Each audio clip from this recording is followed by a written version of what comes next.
Hi everybody, Penny here. Welcome to my kitchen. So today we are doing a pesto pasta bake. It's a little bit of a cheat, which is all good, right?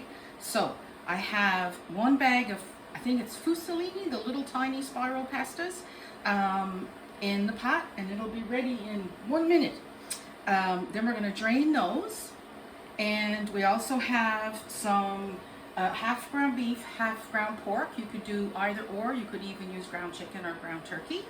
But 2 pounds of ground meat. We have 1 onion, 1 green pepper, all chopped up. We have 1 roughly 540 ml can of diced tomatoes. We have 1 small can of pieces and stems mushrooms. We're going to use some Italiano herbs and spices, and in here there's lots of garlic, and we're also going to use approximately 1 cup of pesto. This happens to be 212 milliliters. 1 cup is 250 millimeters. It's all good.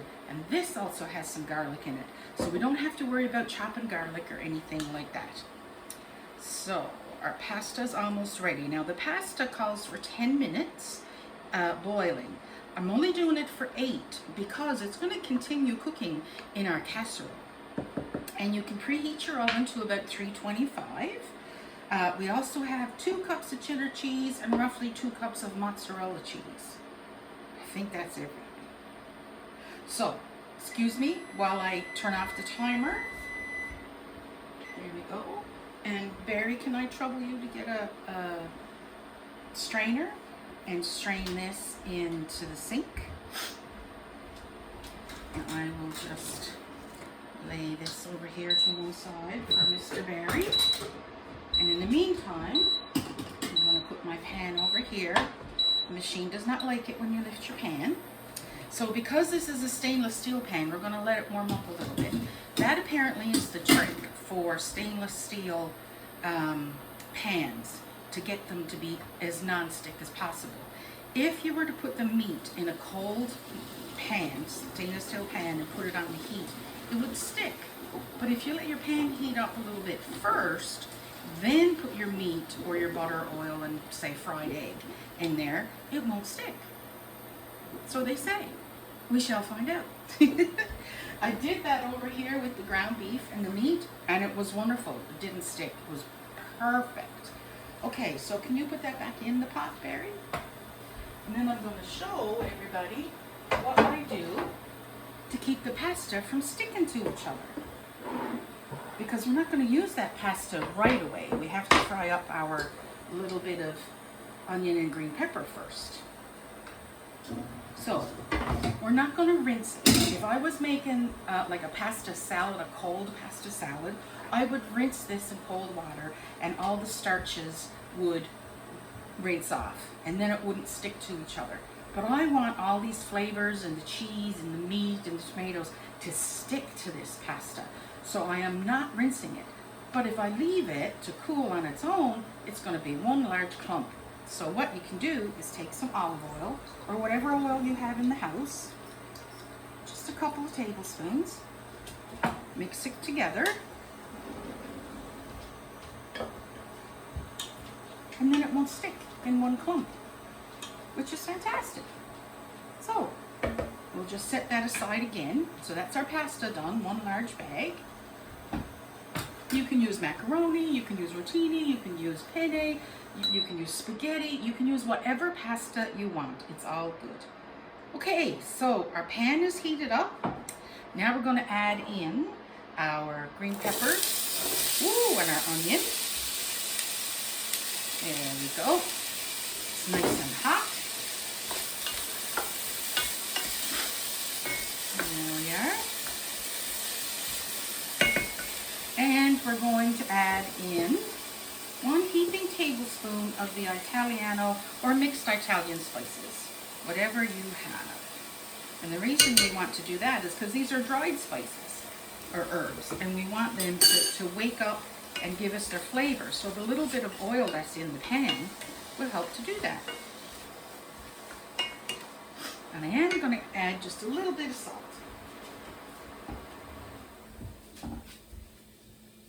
very much, just a little bit.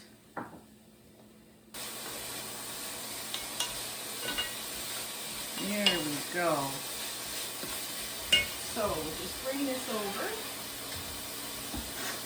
Now, you know how sometimes when you cook ground beef and you cook, not so much with ground turkey and ground chicken, but ground beef and ground pork can be a little bit fatty.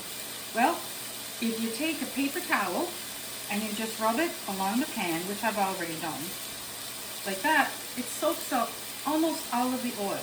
So you're not having to, or the fat, the grease, you're not having to like tip the pan and, making a mess. That's much, much easier. You can just go in your green bin and Bob's your uncle. Okay, here we go. This is coming along quite nicely. So to that, we're going to add the ground beef. Now I pre-cooked the ground beef, but if you wanted to put the raw ground beef in at this stage, you could certainly do that. I just pre-cooked it for convenience for the video. There we go. So we'll fry that up for a few minutes. And depending on how crunchy or not crunchy you want your vegetables to be, your onions and your green pepper, will depend on how long you fry that for. But it will be in the oven for about an hour, so they will continue to cook in there too. There we go. Now I'm going to add in the mushrooms. And I'm going to add in the tomatoes. And this is just, one of those seasoned. It's got a little bit of celery, a little bit onion, a little bit stuff in there. But whatever you have. Roughly 2 cups of chopped tomatoes. Even if you've got like 2 or 3 fresh tomatoes, you want to chop those up, you could easily put those in. Okay. Now we're not looking for this to be like spaghetti sauce. So that's why we're using chopped tomatoes. Diced tomatoes. Okay. Now we're going to add in approximately 1 cup of the pesto. And the pesto has its own oil. And that's why this is called a pesto bake. Pesto pasta bake. Just a second, I gotta get a spoon. There we go. So with the Italian herbs and the pesto, which is full of basil and good olive oil and garlic, it's a little bit of a cheat. We're gonna get all that nice basil flavor without having to chop all kinds of basil. You could use dried basil, but I don't find the flavor is quite as strong. Whereas this, using pesto, it gets you a beautiful flavor. Now, that's a particular brand. You can buy any brand, you can make your own. This one was a little Italian one at an Italian store. I can't even pronounce the name of it, it's in Italian. But I do know I've often bought the pesto, the Kirkland brand, at Costco. And you would use about a half a jar because it's a much larger jar than that. And it is delicious. And actually, we had an Italian student here for a little while and she tried it and she said it was really good. So there you go. And did you know basil is not authentic to Italy? Basil was an import many generations ago to Italy from northern Africa.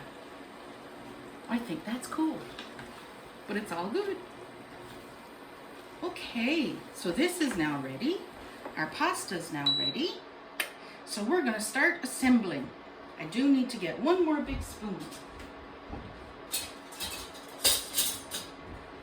So in the bottom of our casserole dish, and I have a 9x13 casserole dish, and it's fairly high in the sides. We're going to put about half, well, maybe about a third of our meat. And I did put a little bit of olive oil in there, so it should not stick. There we go. Plus there's the oil from the pesto, which is Gonna be awesome. Okay, now we're gonna put in about half, and let me get another trivet here so I can bring over the pasta so I don't burn my counter and you can see what I'm doing. So we're gonna put, see how it falls apart? See that? It's not sticking together because of the oil. I think that's so cool. So we're gonna put half. I would lift the pot, but it's really still hot. Half of the pasta in here. Our oven is preheated to 325. Almost done. A little bit down in that corner, I think. There we go. And then we're going to put another third of our meat over that.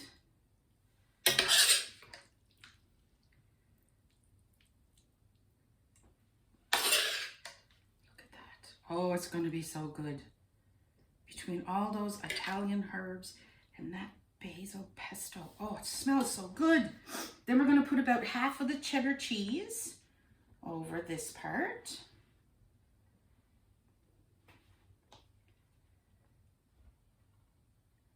It's going to be so ooey gooey.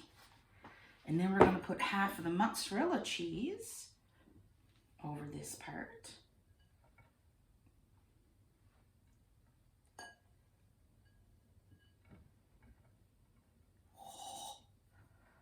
Look at me go. Then we're going to do the rest of the pasta. You know what? I can do it this way now. And then I'll spread it out. There we go. Oh, lost a piece. Man overboard. That's okay. Now, this is all going to be a bit raised, but that's okay because it's all gonna kind of melt down together. Now we're gonna put the rest of the meat on top.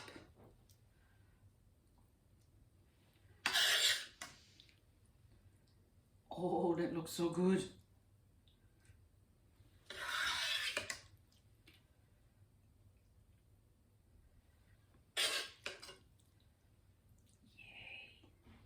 Now, once you get the cheese on top, of course it's going to go in the oven for about an hour. Check it about 45 minutes because you want the cheese to be all melted on the top. But you don't want it to burn, and everyone's oven is a little different. You might want to put it on a cookie sheet just in case sheet overflows a little bit. Just in case. Oops, another man overboard. Okay. And I don't want to lose any of this flavor. So I'm just gonna drizzle that over the top. Like so. Oh, it's gonna be so good. Now, if you wanted to make this ahead of time and even put it in the freezer, I would cook the meat, cook the pasta, let it all cool, then assemble it, wrap it in saran wrap, and then wrap it in tin foil and put it in your freezer.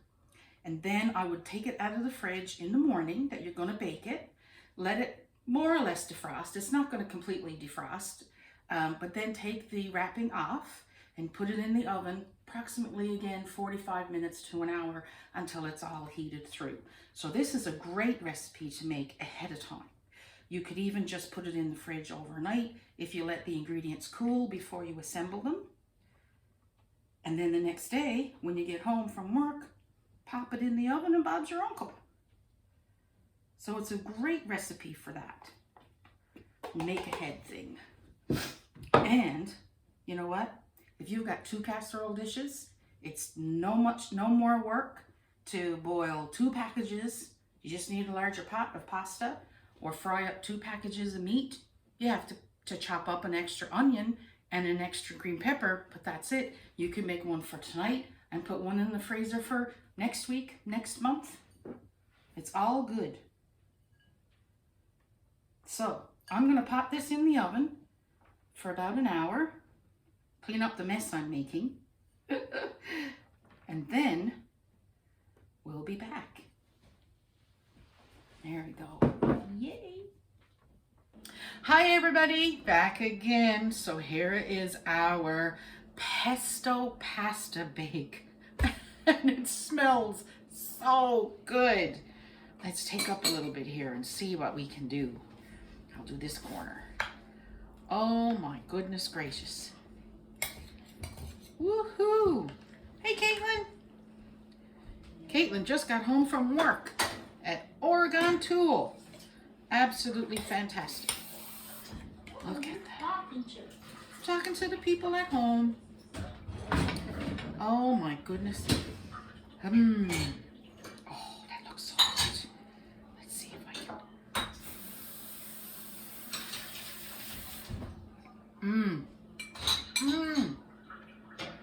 I really hope you give this a go. Delicious. Enjoy. Bye.